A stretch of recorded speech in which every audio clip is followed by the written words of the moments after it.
Bonjour, je m'appelle Betsabé. Aujourd'hui, peu de personnes connaissent leur histoire, leurs origines, et moi la première. J'ai décidé de commencer ce que j'appelle une grande aventure, comprendre les pierres de la ville de mon enfance. Ce podcast est le témoignage de mes diverses rencontres auprès de passionnés d'histoire et de professionnels qui nous transportent dans le passé. Et toutes ces histoires commencent par « Il était une fois, dit non ».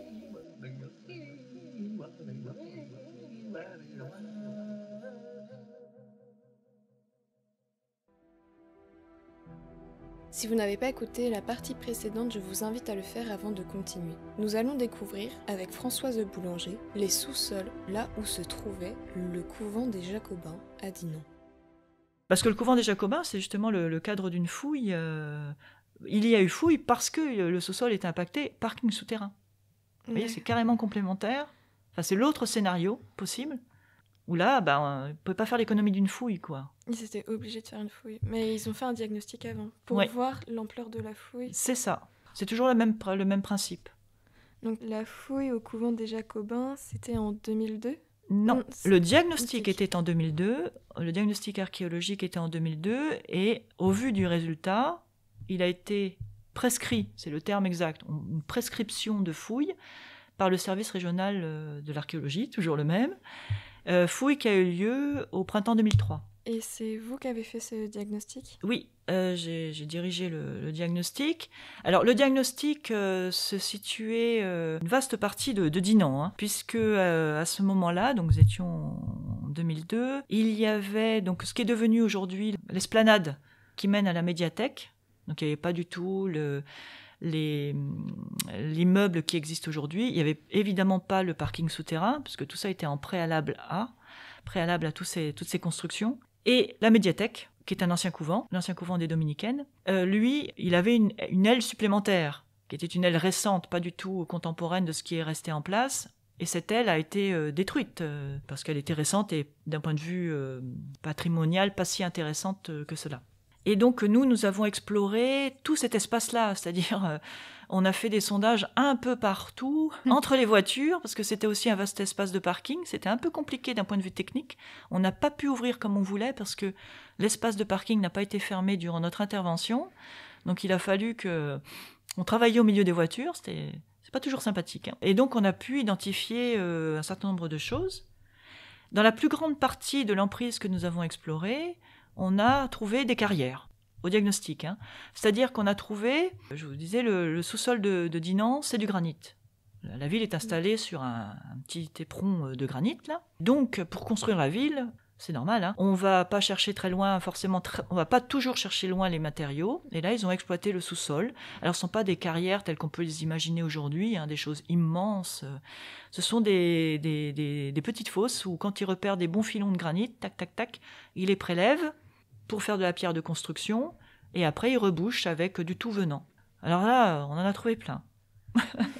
De ces petites fosses de granit, de carrières d'exploitation de granit, sauf à un endroit où là, on est tombé sur des murs et des niveaux de sol qui datent à partir du XIIIe siècle, et ça allait jusqu'à l'époque moderne. Et nous étions... Alors aujourd'hui, ça correspond en fait à l'entrée de l'esplanade. Vous savez, à l'entrée de l'esplanade, lorsque l'on vient le long de la rue Waldeck-Rousseau, là, vous avez deux grands bâtiments qui existent encore, qui sont semblables, les deux maisons jumelles, jumelles. Donc c'est à cet endroit-là, pas au niveau des maisons, mais dans l'espace qu'il y a entre ces maisons, qu'on avait repéré ces maçonneries. Comme on est à cet endroit-là, d'ailleurs, tout le diagnostic s'est déroulé dans l'enceinte de l'ancien couvent des Jacobins, le service régional de l'archéologie a prescrit une fouille, parce que les vestiges que nous avons mis au jour à cet endroit-là, là où il y avait des murs, pas là où il y avait les petites fosses d'exploitation pour extraction de granit, mais à l'emplacement des maçonneries, tout cet espace-là allait être détruit par le parking qui existe aujourd'hui. Comme ça allait être irrémédiablement détruit, une fouille d'archéologie préventive a été prescrite, et donc des collègues, sous la direction de Fanny Tournier, sont venus étudier ces vestiges un an après, au printemps 2003. Le but de l'archéologie préventive, ce n'est pas forcément de figer, c'est pas le but d'ailleurs. Hein. Le but, l'essentiel en fait, c'est de pouvoir étudier les vestiges, les étudier correctement, et ensuite transmettre cette information alors sous la forme d'un rapport, donc qui est d'ailleurs en général assez ennuyeux à lire, il ne faut pas quand même se voiler la face. Donc transmettre le rapport d'un point de vue scientifique pour la communauté scientifique, mais pas que. C'est aussi faire de la transmission grand public. Ça peut être fait. Cette transmission peut être faite de différentes façons, sous la forme de conférences, sous la forme d'articles. Je sais que Fanny Tournier a rédigé un article pour la revue Le Pays de Dinan, quelques années après, parlant de cette fouille. C'est aussi sous la forme de petites expositions, c'est aussi sous la forme, ce qui fait qu'on se rencontre ce matin-là, où voilà, transmettre aussi, c'est une manière de transmettre ce que nous avons observé. Le but de l'archéologue, c'est pas simplement trouver des vestiges pour lui-même, qu'il va garder... Non, ni trouver des trésors, c'est pas du tout son but, comme pourrait faire croire Indiana Jones, mais c'est vraiment de pouvoir retrouver l'histoire de nos ancêtres, ou pas de nos ancêtres d'ailleurs, peu importe, et de transmettre cette histoire. C'est de transmettre la mémoire, en fait. Faut savoir toujours à peu près d'où on vient, je trouve. Et le site, il avait déjà fait l'objet de recherches archéologiques avant ? Non. En fait, de mémoire, je crois que... Enfin, oui, je suis même sûre que la fouille qui a eu lieu cette année-là, en 2003, c'est la première fouille qui a jamais eu lieu à Dinan.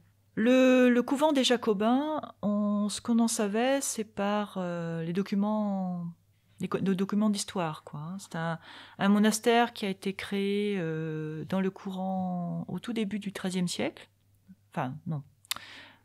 Pas au tout début, dans les années 1240. C'est un ordre mendiant. Le même ordre que c'est l'ordre des dominicains. Et il y a un autre couvent qui a été créé à ce moment-là, vraiment dans la même période à Dinan, c'est le couvent des Cordeliers, qui lui existe encore, enfin en tout cas en partie, dans sa partie, qui est l'établissement scolaire bien connu à Dinan.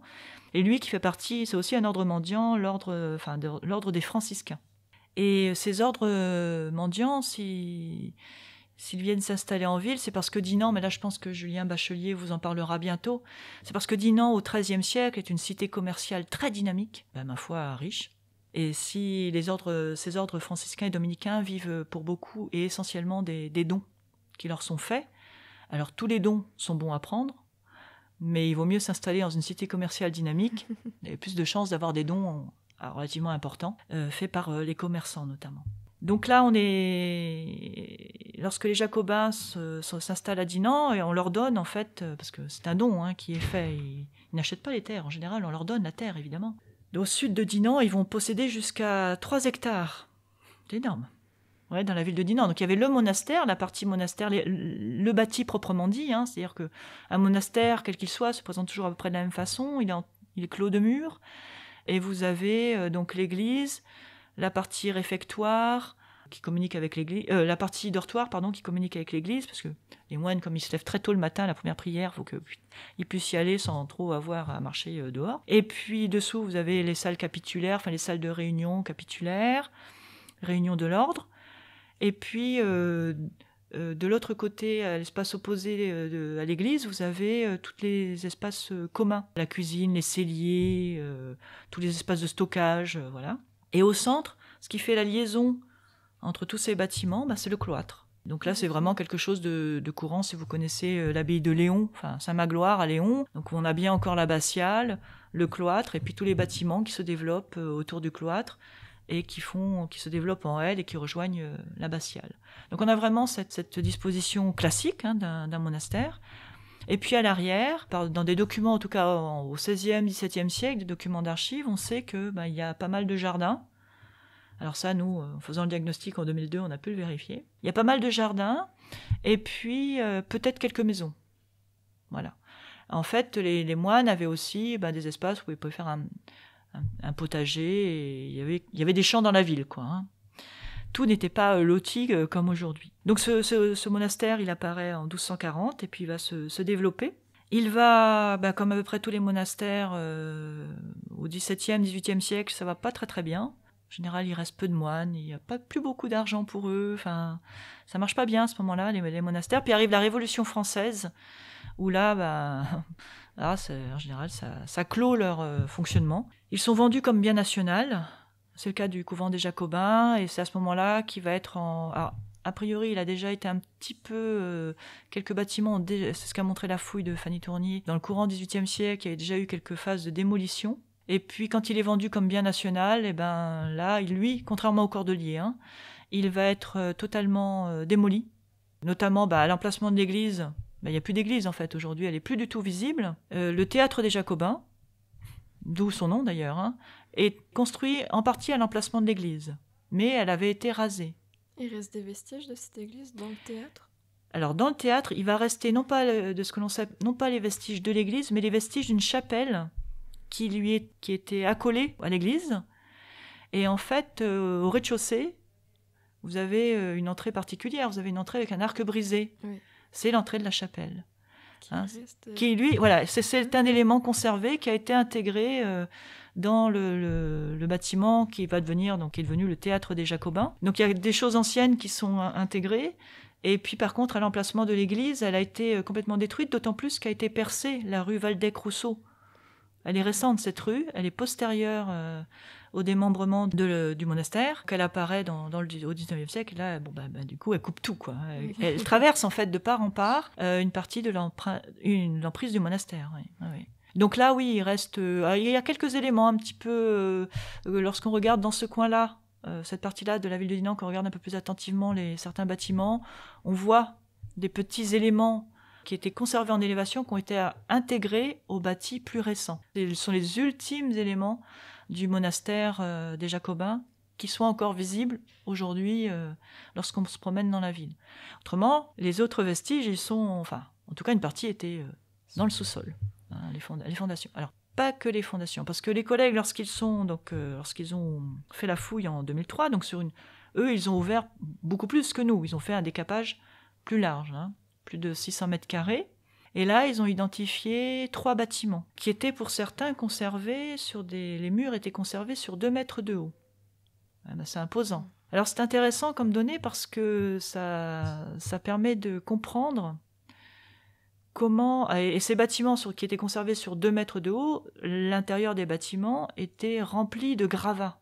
Cela est lié au fait que quand le monastère a été vendu, abandonné et puis donc détruit aussi, les pierres ont été en partie récupérées, les belles pierres sont souvent récupérées, ça sert de carrière, c'est pas là non plus, ce n'est pas du tout rare comme évolution, donc ça sert de carrière, les belles pierres sont vendues, tout ça, ou peuvent être récupérées et se retrouver dans des maisons de Dinan ou un peu plus loin, et puis après tout venant est rabattu, remblayé dans les bâtiments. Et jusqu'à une période assez récente, c'était la manière de faire, c'est-à-dire qu'on n'avait pas les moyens mécaniques de retirer tous ces déblais. Aujourd'hui, on amène une grosse pelle mécanique, les gros camions, on les charge, on évacue à l'extérieur.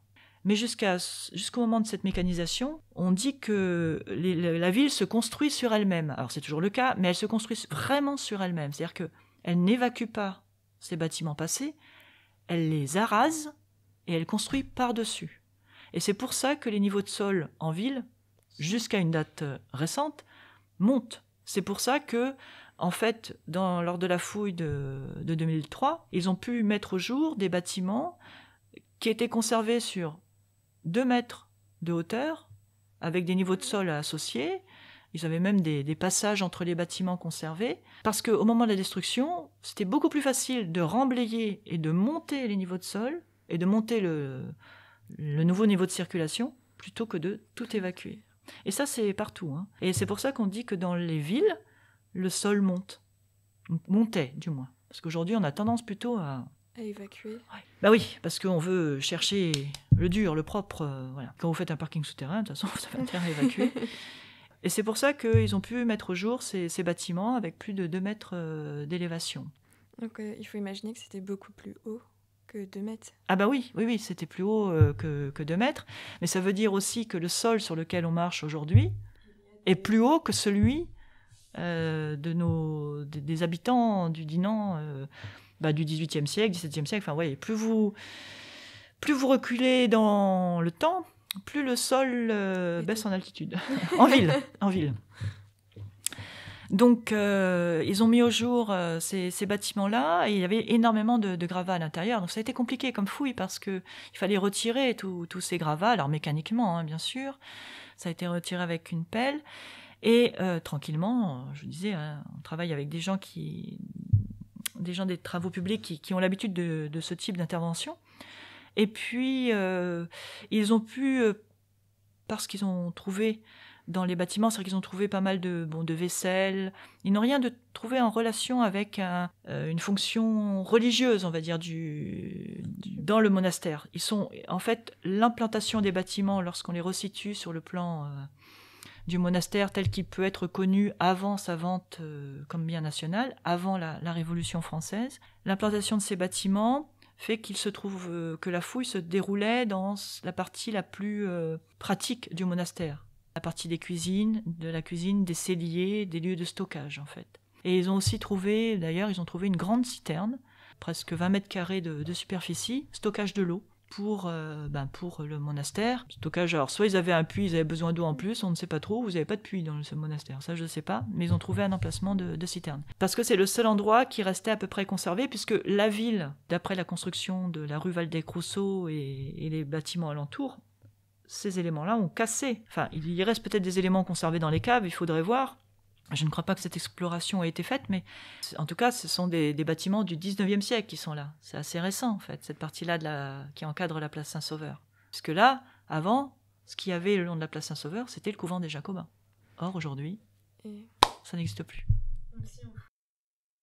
Lorsqu'on travaillait en 2002, ce qui est aujourd'hui l'esplanade de la médiathèque, Dédine Hanet nous disait qu'au moment du couvent des Jacobins, enfin quand il y avait eu des travaux, alors je ne sais plus de quel ordre, dans le couvent dans le théâtre des Jacobins, pardon. Lorsqu'il y a eu des travaux, je ne sais plus, pour le chauffage, je ne sais plus la teneur des travaux, hein. Mais il sortait des ossements de cet espace-là, ce qui est tout à fait envisageable, hein, parce que il pouvait y avoir le cimetière.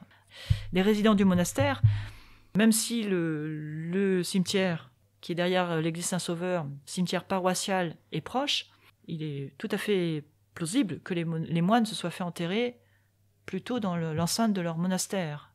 Ça aurait été intéressant aussi d'étudier ça, mais ça, c'est aussi l'histoire, c'est la suite. C'était des découvertes anciennes, hein. On nous parlait de l'après-guerre ou je ne sais plus, donc voilà, c'est fait, c'est clos. On a quand même cette information-là, ils ont trouvé des squelettes à l'emplacement de l'église du couvent. Du monastère. Et à l'emplacement de la médiathèque actuelle, c'était quoi comme bâtiment ? Alors, c'est un ancien couvent aussi. D'ailleurs, il y a la chapelle, Sainte-Catherine. Oui. Alors, c'est un ancien couvent, c'est un couvent de femmes, les dominicaines. Donc, les Jacobins sont des dominicains. Et donc, la version féminine de l'ordre, plus récente. En fait, le couvent des dominicaines, c'est de mémoire, a été installé dans une partie de l'ancien territoire du couvent des Dominicains. Il leur a été vendu ou donné, je ne sais plus, ce terrain-là. Et elles se sont installées là à partir du XVIIe siècle, dans les années 1660, beaucoup plus récemment. Et alors on dit les Catherinettes, la chapelle Sainte-Catherine, et on dit le couvent des Dominicaines ou le couvent des Catherinettes aussi. Je ne sais pas si vous avez entendu ce nom-là, c'est aussi un nom qu'on donne, mais bon. Et la médiathèque est implantée dans les bâtiments les plus anciens, 17e siècle, donc de ce couvent de femmes. Et c'est un bâtiment fin 18e, courant 19e qui a été abattu. Une aile parallèle à celle qui apparaît contre la muraille, qui a été abattue. Hein. C'est celle-là que nous, quand on est intervenu en 2002, elle était encore présente. Mais elle a été ensuite abattue d'ailleurs, ça dégage la vue quand même sur le couvent, la partie la plus ancienne du couvent.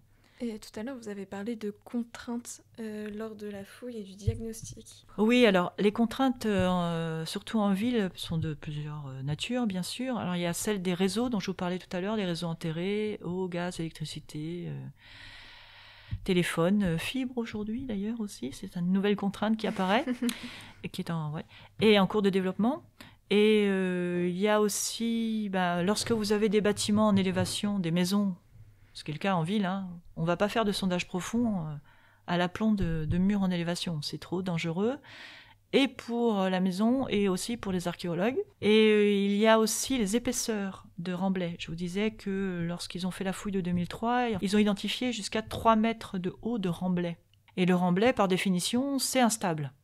Ça bouge, surtout que là, c'était des remblais, des gravats, en fait, de pierres, d'ardoises, de bâtiments qui avaient été volontairement éboulés. C'est très instable, donc il faut en tenir compte.